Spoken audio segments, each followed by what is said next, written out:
오늘은 스마트폰이 말이 잘 안 들어요. 예. 아니, 됐어요. 앞으로 교당에서 해야 될 일이 뭐냐 그러면 교무 설교로 이렇게 법회를 보는 것은 한계가 있다 하는 겁니다. 그리고 요즘은요 미디어가 발전해서 유튜브 보면은 강의 잘하는 사람이 아주 많아요. 재밌게도 하고 유익하게도 하고. 그럼 교당에서 무엇을 할 것이냐 하는 겁니다. 그래서 교당에 오시는 거는 우리 일부가 기도순인데 기도하러 오는 겁니다. 자기의 염원을 세우고 그 기도를 하기 위해서 교당에 오신단 말이죠. 또 하나가 내가 공부한 거를 다른 사람과 공유하는 거예요. 이게 다른 사람들도 자기 공부한 것을 내놓고 나도 내놓고 그래서 서로 이렇게 돌아가면서 이야기를 하다가 보면은 야 저런 상황에서 나는 저렇게 공부했고 아 저 양반은 저렇게 하고 이것이 배우는 거다 그 말이죠. 그래서 앞으로는 교화단 모임이 저는 더 잘 될 거다. 그리고 그 방향으로 가야 우리 원불교가 살아남지 지금처럼 설교만 가지고 설교 잘하네 못하네 그거 갖고는 우리 원불교가 설교가 어렵다. 저는 그렇게 봅니다. 그래서 그 공부하는 것에는요 경계 발견하면은 50%는 되는 거예요. 네? 나한테 오는 경계를 발견하면 50%는 된다고요. 그럼 경계가 어떤 것이 경계냐? 그러면 그 일상수행요법 1조에 심지는 원래 요란함이 없는데 경계를 따라서 심지에서 일어난다고 했잖아요. 이게 마음이 일어나는 것은 무엇 때문에 일어나냐 그러면 경계 때문에 일어나는 거예요. 그럼 경계 찾기가 쉽죠. 그러니까 제가 한 달 동안에 아니면 일주일 동안에 내 마음이 속상하고 화나고 걱정거리가 있고 침울하고 뭐 이런 것들이 있을 거 아닙니까? 그러면 그것을 일으킨 내가 화났다 그러면 내가 무엇 때문에 화났는지 무엇 때문에가 있잖아요. 그것이 경계다 그런 말이죠. 경계 찾기 쉽죠. 그래서 그 경계를 나는 어떤 마음이 났는데 내가 마음을 요렇게 운전했다. 이것이 우리 공부예요. 근데 오늘 우리 원심님이 공부를 아주 잘하셨어요. 경계가 뭐예요? 식당 주인은 말이 경계였어요. 그쵸? 식당 주인이 탁 쏘아붙이는 말에 그 죽은 없다고 밥을 먹더니 말더니라고 하는 그 말에 화가 나가지고 밥도 안 먹고 나왔잖아요. 그쵸? 그런데 곰곰이 생각해 보니까 그렇게 처리를 해서는 안 되겠다. 그래서 이 식당 주인이 그렇게 말했으면 내가 부드럽게 그러면 밥을 이렇게 볶아 먹으면 돼요. 이렇게 말할 수도 있고 저희들이 미처 예약을 안 했기 때문에 죽을 안 주셨네요. 이렇게 말할 수도 있죠. 그래서 내가 어떻게 하면은 이렇게 서로 기분 나쁘지 않고 변화가 되겠다. 이런 공부를 하신 거 아닙니까? 그리고 지금은 저기 음식점 주인이 뭐라고 하든지 내 마음이 속상하지 않아요. 그쵸? 저 사람이 원래 성격이 저래가지고 저렇게밖에 뭘 못하니까 참 저 양반이 안 됐다 그런 생각은 되더라도 내가 화가 납니까? 아이고 저 양반이 장사 잘 못하네. 그리고 웃으면서 그러면 이렇게 돼요 하고 부드럽게 말해서 우리는 밥만 먹으면 되죠. 그래서 아주 공부를 잘 하신 것 같아요. 그러니까는 우리 오늘 교화단 모임 할 텐데 교화단 단회를 할 텐데 이제 그 마음 공부 책 놓고 독경하고 그러지 말고 그건 우리 여기 법회 시간 다 했으니까 뭐를 하냐 경계 찾기를 해보시자 그런 말입니다. 경계 찾기. 경계 찾기 하시겠어요? 내가 한 달 동안에 화나는 일, 걱정거리, 속상한 일, 뭐 이런 것들 하여튼 내 마음이 편안하지 않은 때가 있는가 찾아보고 그것이 무엇 때문에 그랬는가 이것이 경계단 말이죠. 근데 그 경계를 당해서 내가 어떻게 처리를 했는가 그것이 공부한 거거든요. 그거를 서로 발표하고 공유를 하는 겁니다. 그러면 배움이 있겠습니까? 없겠습니까? 다 우리가 현장에서 겪는 일을 네 공부한 거를 이야기를 하거든요. 그게 큰 도움이 됩니다. 그래서 그거를 우리는 교화 단회 때 한다. 그러니까 단장님이 경계 찾기 하자는데 왜 경계 찾냐고 이제 이러시면 안 되고 그것이 우리 마음 공부니까. 예? 우리 교당 내왕시 주의사항에 가면 어때요? 감갑된 발을 일일이 내놓고 문 닫으라잖아요. 이게 단에서 내가 이렇게 감각된 거를 내놓고 다른 사람한테 나는 이렇게 공부해서 그래고 이렇게 돌아가면서 하자 그 말이죠. 나는 화도 안 내고 침으로 간 적도 없고 걱정거리도 없고 이런 분 손 들어봐. 한 달 내내 그런 거 없지요. 우리 성사님은 지금 나는 발표 안 할란다 그런 말인 것 같아요. 오늘 드릴 말씀은 부처님을 어디서 찾을 것인가 이런 말씀을 좀 드려보려고 합니다. 저기 메뚜기가요. 메뚜기가 하루살이를 만났습니다. 그래갖고 하루 종일 실컷 놀다가 저녁 때가 됐어요. 그러면서 메뚜기가 하루살이 보고 내일 보자 그러고 손을 흔들고 가. 그러니까 하루살이가 하는 말이 내일이 뭐야? 그러는 거예요. 내일이 뭐야? 그러니까 메뚜기가 친절하게 알려줍니다. 해가 지고 나면 깜깜한 밤이 되고 그러면 하늘에 반짝반짝하는 별도 있고 그리고 날씨는 좀 추워지고 그래서 다 방 안에서 잠자는 거야. 응? 그리고 이제 잠을 깨면 내일 아침이면 해가 뜨는 거야. 이렇게 알려줬어요. 그래도 아무리 설명해도 하루살이는 이해를 못합니다. 그래서 이제 다음날 하루살이하고 놀라니까 하루살이가 없어. 그러니까 하루살이하고 못 놀고는 누구를 찾았냐 그러면 개구리를 찾았습니다. 그래서 이제 개구리하고 이렇게 놀아. 그렇게 노는데 한 번은 가을이 됐어요. 그래가지고 개구리가 이제는 우리 겨울 준비를 해야야. 응? 그런단 말이죠. 그러니까는 메뚜기가 겨울이 뭐야? 그러는 거예요. 겨울이 뭐야? 그러니까는 겨울에는 날씨가 추워져. 그리고 먹을 것도 밖에 없어. 그러니까는 겨울잠을 잔다. 그래갖고 땅속으로 싹 들어가가지고 이렇게 겨울잠을 자면 추위가 별로 안 느껴지고 지낼 수 있어. 그러면 또 조금 있다가 봄이 되는 거야. 그러면 또 우리 나와서 또 활동하지? 이렇게 이제 개구리가 설명을 해줬어요. 근데 메뚜기가 아무리 들어도 내년을 모르겠어. 내년이 어떤 것인지를 모른다고 말이죠. 근데 우리가 영생이 있다고 그러면 우리 믿어야 합니다. 아무리 설명해도 무슨 영생 어떻게 생겼는가. 메뚜기가 내년을 생각하는 것처럼 겨울이 어쩐지를 메뚜기가 알겠습니까? 죽어버리는데. 근데 만약에 석가모니 부처님이 영생을 사시잖아요. 부처님 영생을 사셔요. 한생하고 끝나버려요. 영생 살지요. 그러면 석가모니 부처님이 돌아가셨다가 다시 오시겠습니까? 안 오시겠습니까? 오셔요? 그러면 석가모니 부처님이 다시 오신다면은 우리가 발견할 수 있을까요? 없을까요? 없어요. 석가모니 부처님이 다시 태어나서 오셨어. 근데 저분이 부처라고 우리 알아볼 수 있어요? 없어요? 모를 것 같은데요? 모를 것 같죠? 그 금강경에서 보면은 부처님이 하루는 나를 어떻게 찾을 수 있냐 하고 묻거든요. 그러니까는 제자들이 30 이상으로 찾지요? 그랬어요. 부처님은 30 이상의 신체적 특성이 있었어요. 에? 그러니까는 예를 들면 발이 편발이요. 여기 발이 반듯했대요. 다른 사람들은 여기가 좀 들어갔지요? 편발은 드물어.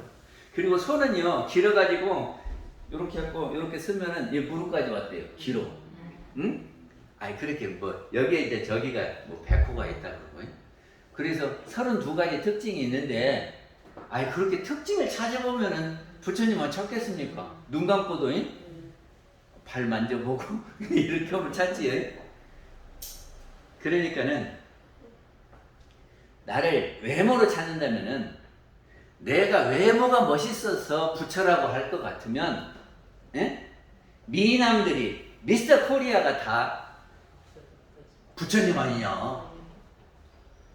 그래요, 안 그래요? 그리고 부처님은 맑고 큰 소리를 가지셨대요. 예? 그러니까 맑고 큰 소리를 가진 사람이 부처라고 한다면 김태현이가 부처예요. 예? 미스터 트롯이 부처지. 안 그래요? 그리고 아나운서가 부처지. 아름다운 목소리로 하니까. 그럼 어떻게 부처님을 알아야 된대요? 그러면서 금강경 26장에 이럽니다. 약이 새껴나 이 음성과 약이 새껴나 이런 말은이 만약에 만약약자예요. 써있죠. 써. 응? 색으로서 나를 발견하려고 한다면 그 말이요. 약이 새껴나 하는 것은 나를 외모로 형상으로 나를 찾고자 한다면, 예? 이 음성과 음성으로서 나를 구하고자 한다면 그것이 이 음성과요. 이게 부처님을 내 생에 얼굴이 예쁜 사람, 전생에 수도를 많이 해갖고 얼굴이 예쁜 사람으로 태어날 거야. 그래서 예쁜 사람을 찾으면은 나를 못 찾을 것이고, 음성이 좋아갖고 아나운서 같이 말하면 난 줄 알아도 그렇게 해서는 나를 구하지 못할 거다. 그런 말입니다. 그럼 어떤 사람이 부처겠습니까? 시인은 행사노라. 시는 지시대명사예요. 이 사람은 그 말이에요.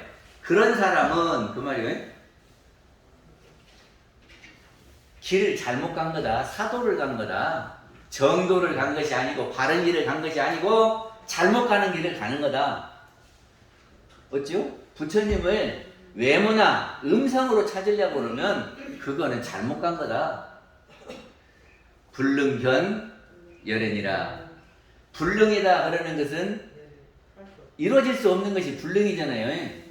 견열애, 부처님을 찾을 수 없을 것이다. 그럼 우리가 어떻게 부처님은 오셨었는지도 모르는데, 어느 분이 계신지도 모르는데 어느 분이 부처님인 줄을 알아야 될 거 아니에요. 어떻게 합니까?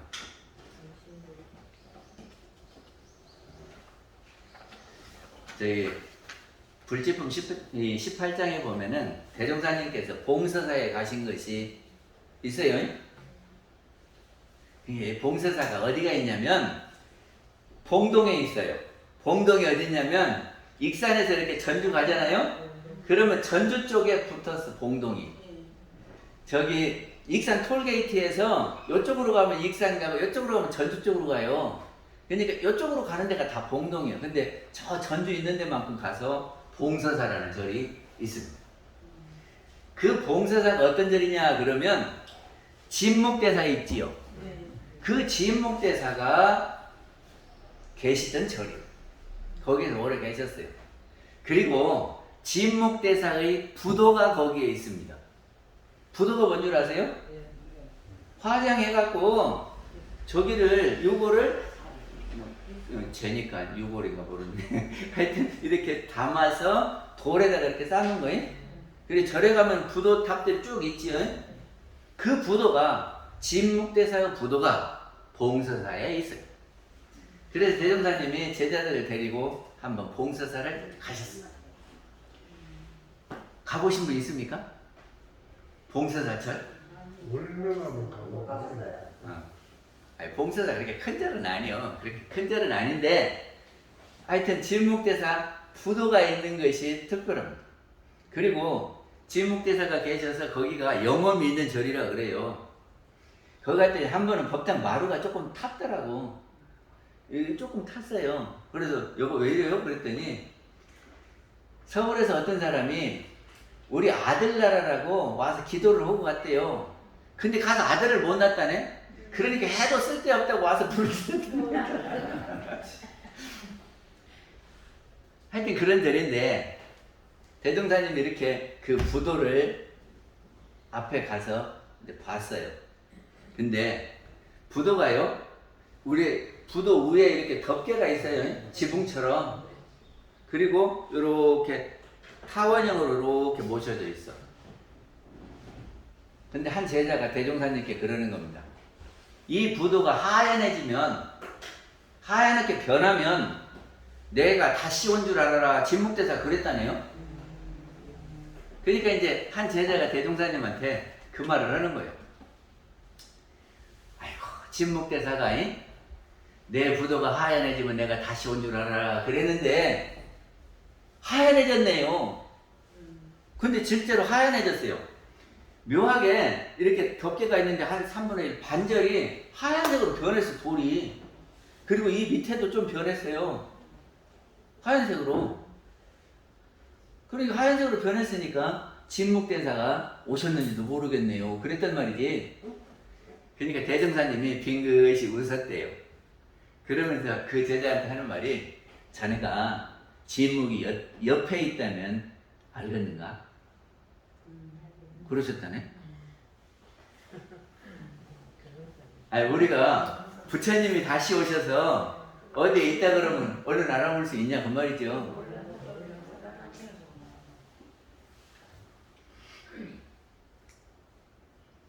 그 절에 가면은 부처님을 모십니다. 그지요? 근데 들어보면은 석가모니 부처님만 계시는 게 아니더라고요. 무슨 아미타불도 있고 약사열애도 있고 뭐 그래요. 그래서 생긴 거는 다 똑같이 이렇게 모습이 생겼는데 그거 어떻게 구별해요 했더니 이 손 모양을 놓고 구별하는데 이거를 수인이라고 해요. 그래서 약병을 갖고 있으면 손에 약사열애고 무엇이 석가모니 부처님을 어떻게 하고 이렇게 하더라고요. 그걸 수인이라고 그래요. 근데 부처님은 어디가 부처님입니까? 저가 있잖아요. 무엇이 접니까? 우선 얼른 보기는 이 육신이 저라고 구별을 하지요. 그리고 이거를 보고는 아 저기 우리 교무 있다 이렇게 할 거 아니에요. 그리고 또 무엇이 접니까? 무엇이 저요? 아 육신이 저고 또 뭐를 저라고 그래? 이름도 저지요. 저가 뭐를 했어 그러면 그것이 쌓이죠. 제가 뭐를 하면 책을 읽으면 책에 뭐 지식이 쌓일 거고 내가 어떤 일을 했으면은 아이고 그 경우가 이렇게 했어 그리고 그것이 업으로 쌓여요. 식과 업으로 쌓인 것은 자기 거요 아니요. 지금은 나타난 것은 내가 받은 거고 내가 지어놔갖고 아직 안 받은 것이 있을 거 아니요. 그것이 뭐요? 업이요. 업 맞지요? 그러면 그 업은 내 몫이니까 언젠가 내가 받을 거 아니요. 은행에다 예금된 돈은 현재 안 보이죠? 근데 그거 내 돈이 아니요. 내 돈이죠? 언제든지 찾아다가 내가 집도 살 수 있고 차도 살 수 있고 그러니까. 그러면 제 업보는 제 거라고 해야 되겠어요? 안 해야 되겠어요? 맞지요? 그런데 이 육신하고 업보는 늘 변하는 겁니다. 육신 변해요, 안 변해요? 업보는 변해요. 내가 지우면 계속 늘어날 거고 받아버리면 없어질 거고 우리가 변하는 거잖아. 그리고 또 나가 있는데 무엇이 나겠습니까? 영원 불멸한 나의 영이 나요. 그럼 진짜 나는 어떤 것이 진짜 나까? 내 영혼, 내 영혼이 진짜 나요. 왜 그러냐 그러면 육신은 이 생밖에 내 것이 아니요. 꼭 전셋집 같아요. 전세 살 때만 내 집이고 내놔버리면 내 집 아니듯이 영이 떠나고 난 뒤에는 이 육신은 내 것이 아니요. 그잖아요. 그리고 형체도 없어져 버려요. 땅속에 묻혀하고 싹 흩어져 버리고 없어요. 이건 한 생만 내 거지 내 거 아니야. 그럼 업도 받아버리면 없어지니까 영원한 것이 아니요. 그치요? 그게 이것도 영원한 내 거는 아니고, 근데 우리의 영혼은 영원한 내 거다. 그런 거예요. 그래서 이거를 뭐라고 하냐 그러면 영을 법신불이라 그래요. 이것이 논리적으로 증명하면 이래요. 이론상 서원문에서 범부 중생을 성품으로 그랬지요. 성품이 이론이요. 맨날 우리 왜는 이론상 서원문에 뭐 이론은 뭐 이렇게 해가지고 재불조사 범부 중생은 성품으로 그랬잖아요. 그러니까 성품이 이론이고, 그리고 원리편 13장에서는 영은 불멸한 우리 성품이라고 했어요. 그러니까는 영이 성품이고 성품은 이론이고 이론은 법신불이고. 저기 써졌어. 써졌어 안 써졌어요? 이론은 법신불이니 꼭 있잖아. 그쵸? 그러니까 무엇이 법신불이라고요? 우리의 영이 법신불이라고요. 그리고 우리 육신은 색신이라 그래요. 그리고 변화해. 늘 그대로 안 했으니까. 그래서 변화한다 할 때 화자에다가 모음신자예요. 응? 그것이 화신불이요.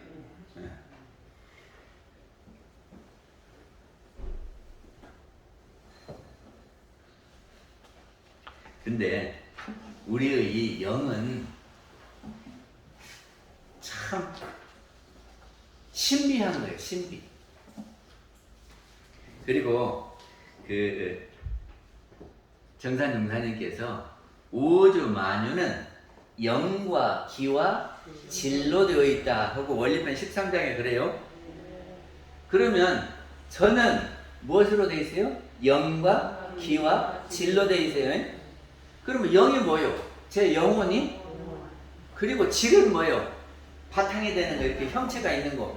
육신이 질이요. 그리고 영하고 여기 육하고 이렇게 연결해서 여기서 영이 저기를 하면 마음을 이렇게 생각을 내면 기가 따라가 가지고 육신을 움직이게 돼요. 그 기가 있어요. 그래서 영은 법신이고 질은 화신이고 그러는 겁니다.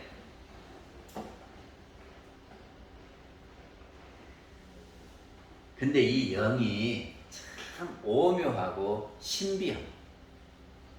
영이 어떻게 생겼냐면 가만히 있으면 볼 수가 없어요. 있는지 없는지를 몰라.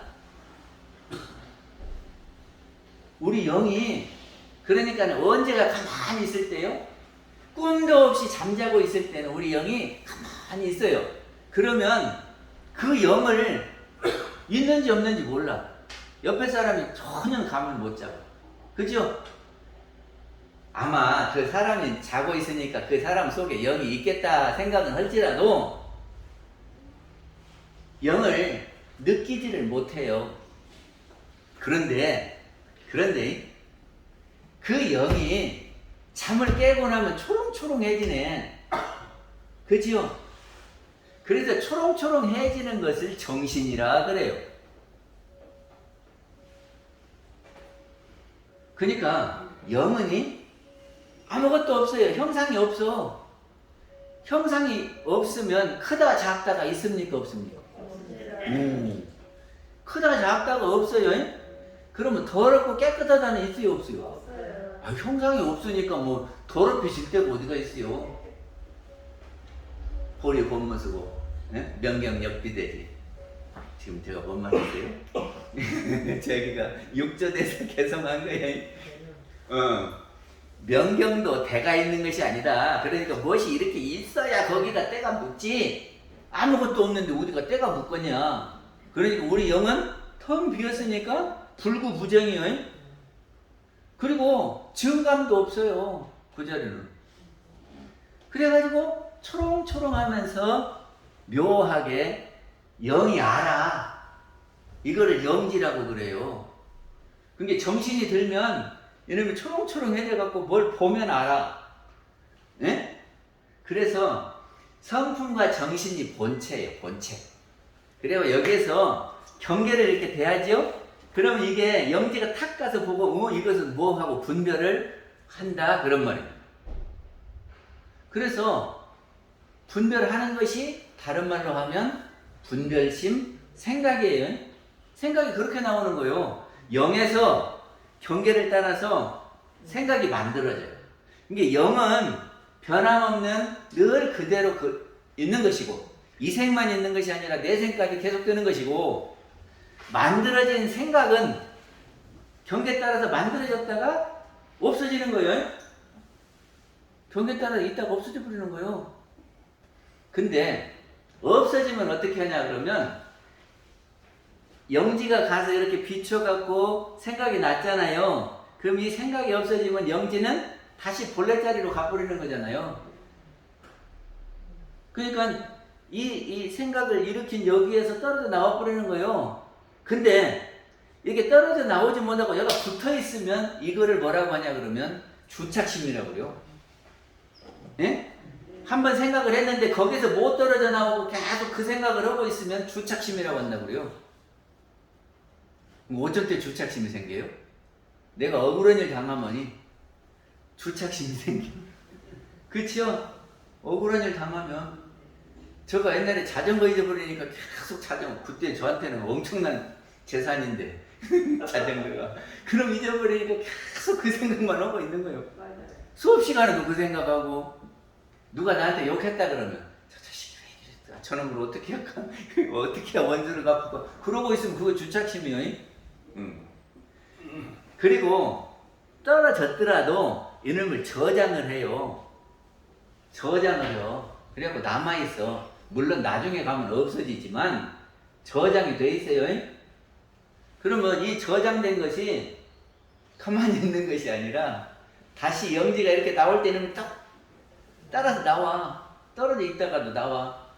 그러면 이것이 간섭을 하면 그게 뭐냐 그러면 관념이요, 상이요, 선입견이요, 그런 거예요. 그런 거 있을까요, 없을까요? 저 사람은 미워. 그러면 저 사람이 오면 에이씨, 미운 사람 이런다니까. 저 사람이 오는 것은 미운 일이 아니잖아요. 어? 오는 것이 미워요? 미운 일 아니요. 지금 오는 것은 아무렇지도 않아요. 근데 어저께 미운 짓을 했기 때문에 오늘 오기만 해도 미워. 그렇게 눈을 흘려. 그러면 그것이 뭐 때문에 그래요? 어저께 들어와 있던 생각이, 선입견, 그리고 저 사람은 이런 사람이라는 관념이, 그리고 내가 옛날에 저 사람한테 뭐 주었다는 상이, 이런 것이 분별하는 데 관여를 해요. 분별하는 데 관여를 해요. 그것이 분별성이에요. 이게 분별성이 있으면 제대로 보겠습니까? 못 보겠습니까? 못 봐요. 어저께 기분 나쁜 것하고 지금 상황 이렇게 겹쳐서 가갖고 눈을 흘겨버린다니까? 아무 잘못도 없는데? 그러니까는 지금 상황에 안 맞는 짓을 하는 거죠? 아니, 그리고 여기는 초상집이고 여기는 결혼식장이요. 예? 근데 초상집에 가갖고 문상을 하고 슬펐어. 그래갖고 결혼식장에 이제 좀 축하객으로 갔는데 울고 있어봐. 그럼 될까 안 될까? 안 맞죠, 상황에. 그러니까는 여기 초상집에서는 초상집에 맞게 하고 결혼식장에 결혼식에 맞게 해야 맞는데, 이놈을 안 잊어버리고 요리 끌고 가서 그 감정을 여기서 내면은 안 맞다니까. 그러겠지요? 그러니까는 아무것도, 마음에 아무것도 없는 상태에서 경계를 그대로 보면 그대로 나타나는 거고, 마음속에 선입견이 있어가지고 보면 그 모습 그대로 아니고, 색안경 낀 것처럼 어저께 이 생각하고 오늘 지금 본 생각하고 합해갖고 보인다, 그런 말이죠.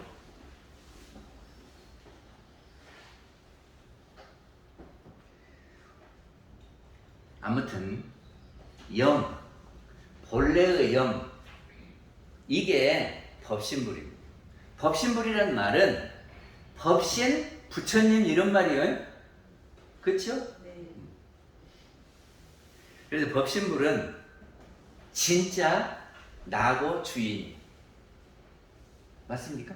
예, 나한테 법신불이 있어요, 없어요? 있어요. 있어요. 그래서 자성의 진체, 자성이라는 건 자기의 성품이에요. 자성의 진체가 법신불이고 영은 만유의 본체라고 그랬어요. 정산종사님이 만유 본체 그랬어요. 그러니까는 영이 법신불이요. 그리고 교육품 3장에서 대종사님은 심체 그랬어요. 마음의 몸이다 그 말이죠. 법신은이. 그리고 그거를 마음 바탕이라고도 해요. 근데 절에 다니시는 분들은요, 부처님을 어떻게 찾냐 그러면 등상불 부처님 보고 부처님을 찾아요. 그래가지고 이렇게 만들어진 그 부처님이 죄 주고 복 주고 복 주고 그런다는 거요. 그래요, 안 그래요? 그래서 부처님 앞에 가갖고 막 절을 하면서 부처님 올려다보면서 그 부처님이 우리는 안 그런다 그러죠? 봐봐잉. 지리산에 영험한 절이 있어. 그러면 거기 가서 불공을 해야 효험이 있는 거죠. 갓바이 부처님이 영험하대요. 그래야 거기 가서 빌면 한 가지 소원이 이루어진대요. 그러면 누구한테 비는 거예요? 등산불이야. 봐봐요. 똑같이 석가모니 부처님 모셨지요. 팔공산 그 갓바위에도 부처님, 이 시내에 있는 부처님도 석가모니 부처님 아니요. 그러면 똑같은 부처님한테 지금 비는 거잖아요. 그럼 똑같아야지. 어디다 비나. 그런데 우리 안 그런다니까? 갓바위 가고 빌면 한 가지 소원이 이루어진다고 거기까지 간단 말이지. 그거는 지금 형상불을 놓고 그 형상불 부처님이 주니까 거기 가야 되는 거 아니에요. 도심 속에서 빌면 안 되고. 아니, 같은 부처님.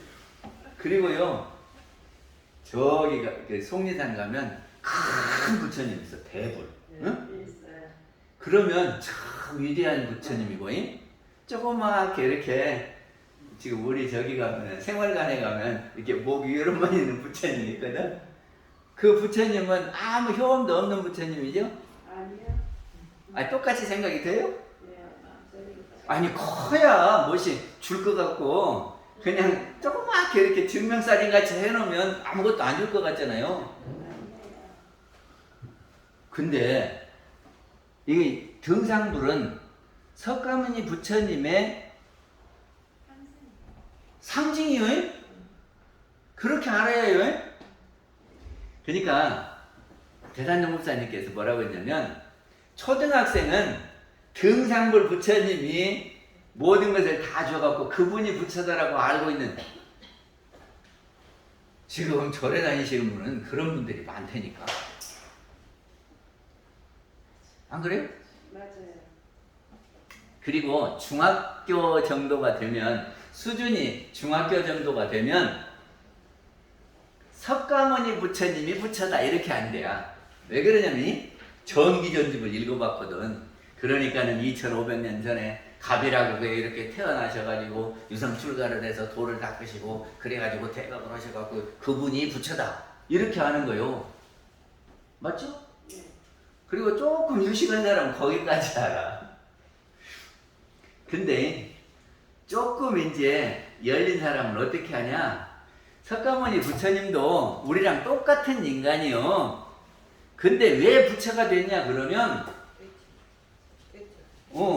깨치셨기 때문에, 돌을 닦아서 깨치셨기 때문에 부처다. 그러니까는 깨치신 분이 부처다 이렇게 하는 거예요. 그럼 깨치신 분이 한 분만 있을까 또 있을까?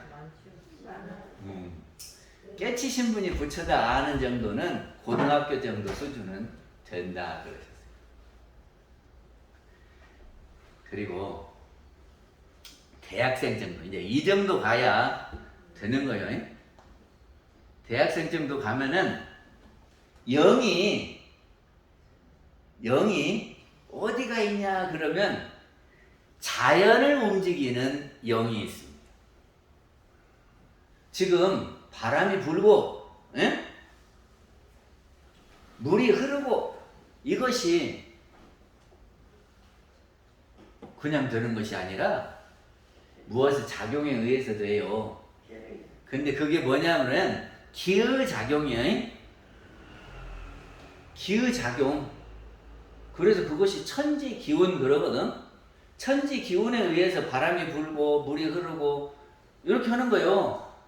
그러면서 자연의 변화가 일어나요. 그러면 이 기운을 움직이는 것이 있을 거 아니냐. 그 기운을 움직이는 것이 영이다 그런 말이죠. 그래서 그 영을 우주 자연을 움직이니까 이 영을 큰 영이다 그래요. 대령 그래요. 그러면 그렇게 본다면 대령이 지금 천지 기운을 통해서 하고 바탕이 되는 질은 뭐예요? 질은 자연이요. 자연이죠. 그러니까 우리 보이는 자연은 대령의 몸이요. 그래요, 안 그래요? 그렇게 보면 그렇잖아요. 우리 영이 있고 우리 육신이 있으면 우리 이 영이 움직여서 우리 육신을 움직이잖아요. 응? 그러니까 이 육신이 영의 적이잖아요. 작용에 의해서 되는 거죠. 그러면 자연의 움직임은 대령의 작용에 의해서 움직인다고요.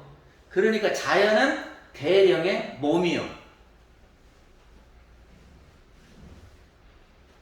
그러니까 우주 만상이 다 부처님의 화신이다, 몸이다. 이 정도는 알아야 대학 수준이다 그런 말이죠. 우리는 지금 그거 알아야 몰라요. 응?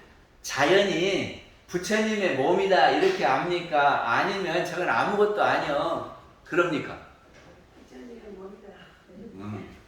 부처님의 몸이다 이렇게 아시면 이건 대학생 정도의 수준의 법신을 아시는 거예요. 법신을 알아야 이거 돼요. 저기 등산불만 알면 안 돼. 그러면 대학원생은 대학 정도면 돼도 돼요. 근데 대학원생은 무엇이 부처냐 하면은 사람에게 있는 영이 부처다. 이것이 자성이 부처다. 법신이다 그런 말이에요. 그래서 그 법신이 엄청난 위력이 있다는 사실도 압니까? 위력이 있어요, 없어요? 로켓 쏘는 것도 다 그 영의 작용이요. 응? 영의 작용 아닌 게 있어요? 없어요.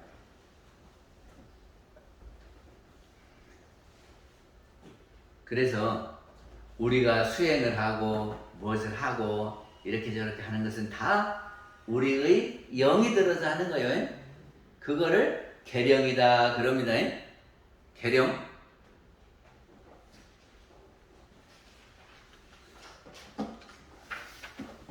그러니까는 불교와 우리를 구분한다면 불교는 형상불인 등상불을 모셨고 우리는 영을 모셨어. 영. 근데 영은 두 가지예요.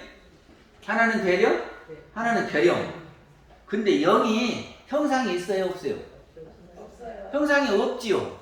그러니까는 저 영을 모시려고 그러는데 형상이 없어. 그리고 사람마다 다 있으니까 어떻게 해야 되겠어? 다 사람 영을 다 모셔놔야 되겠지. 그럼 어떻게 해야 되겠지? 그래서 대종사님이 그 영을 일원상으로 이렇게 한 거예요. 그게 일원상입니다. 일원의 상이요. 여기는 일원의 상. 그러니까 여기 할 때마다 영을 생각해야 돼. 자연을 움직이는 영. 우리를 움직이는 영. 그분을 대신해서. 그래서 부모님은 사진처럼, 일원상 부처님 대할 때마다 우주 자연을 움직이는 그 법신이시여. 그리고 사람을 움직이고 있는 법신이시여. 이렇게 하는 겁니다. 그러면 사람을 대할 때에 법신이 보입니까? 안 보입니까? 안 보이지요? 그러니까 아이고 저 사람 요렇게 하지. 법신이 보이면 부처님이 보이면 어찌해야 돼요? 부처님이 아니 다 영이 있잖아요. 그러니까 영이 법신불이라고 했으니까 법신불이 다 있는 것이 보이면 어떻게 해요? 욕해야요? 안 해야 돼요? 안 해야 되지. 그래서 영을 알아야 된다. 영은 법신이니까 법신불을 알아야 된다. 우리는 법신불을 모시고 산다. 그러니까 자기 영을 잘 모시고 살면 법신불이 은혜를 줘요. 무슨 말이에요? 법신불을 그러니까 이것이 저기가 식이나 습관이 법신불이 아니고 본래 영이 그래서 이게 바르게 사용되면은 법신의 위력이 나타납니다. 그리고 또 무엇을 알아야 되냐면 영에서 생각이 만들어진다 그랬어요. 그래서 영의 작용이 생각이 만들어지는 거예요. 그러니까 생각을 읽어야 된다 그런 말이에요. 그러니까 사람들이 말할 때 저 사람 법신불이 뭔 생각을 내셨는가 이렇게 봐야지. 아이고 저 사람 말도 그렇게 한다 이렇게 해버리면 안 된다니까. 지금 법신불이 이렇게 하는 거잖아요. 근데 중간에 색안경이 낀 것도 있고 안 낀 것도 있기는요. 그러지만 아 저분이 지금 색안경이 끼어서 저렇게 말하는구나 요렇게 하래요. 그래서 늘 내 생각을 살펴서 이게 무엇이 끼어갖고 잘못 보고 있으면 아 내가 이것 때문에 잘못 봤구나 이렇게 생각해야 돼요. 그래서 우리가 온전한 부처님이 돼야 돼요. 온전한 부처님을 정화신불 그럽니다. 그리고 편화신불 하는 거는 뭐냐 그러면 편자가요 구부러진 것도 편이고 기울어질 편자요.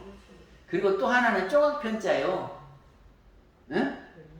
그러니까 조각이 됐든지 구부러졌든지 하는 부처님이란 말이죠.